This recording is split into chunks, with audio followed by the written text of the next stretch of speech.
no clear way of what was going to happen next.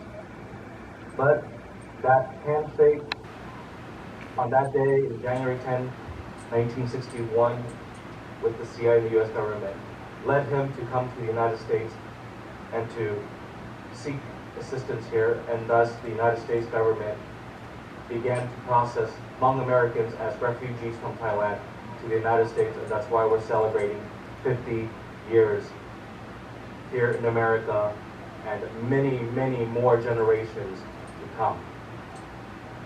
And that is our proud beginning, our humble beginning, but that is our story. As my brother Sean mentioned in his speech earlier, and remarks by my Bang, my sister too, we're all related, as we can tell, that we're Hmong. We highlight the significance and the success of our Hmong people throughout the last 5 decades. But as we look to my left here, this is the future. And they have a brighter future because of what our ancestors did. So at this moment, I would like and let us applaud our unsung heroes for their bravery, for their courage, for their dedication, sacrifice that brought us here to our country today.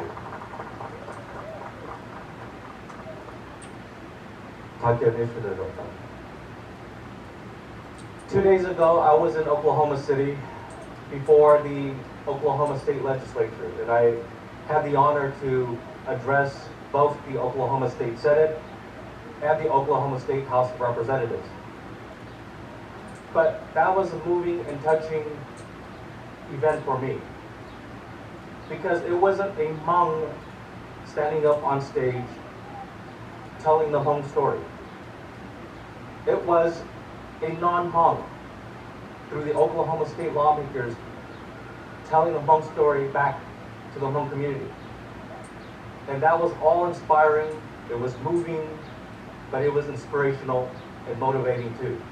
And I share this with the youth today. This is our story. Like in every story, there's a beginning, middle, but in our story, in our lives, in humanity, we don't have an end. But if they were to ask who are the Hmong, this is the beginning of our story. And whether you know about Hmong or not, when you listen and you do some research about the Hmong, you will come to find out the importance of the Hmong.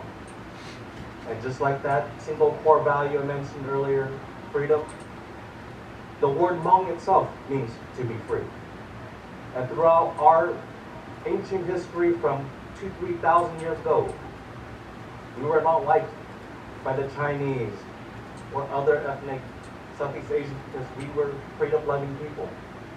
And we didn't want to be tied down or live under oppression or be told what to do. And so we were oppressed for it. Up until now, the United States has been our home.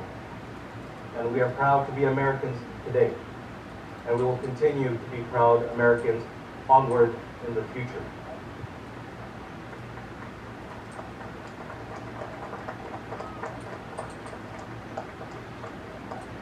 As I echo some of the statements made already, let us not forget our elders, our parents, and our grandparents, and the sacrifices that they made for us to be here in our new homeland. And as I stated in many events celebrating Hmong 50 years already,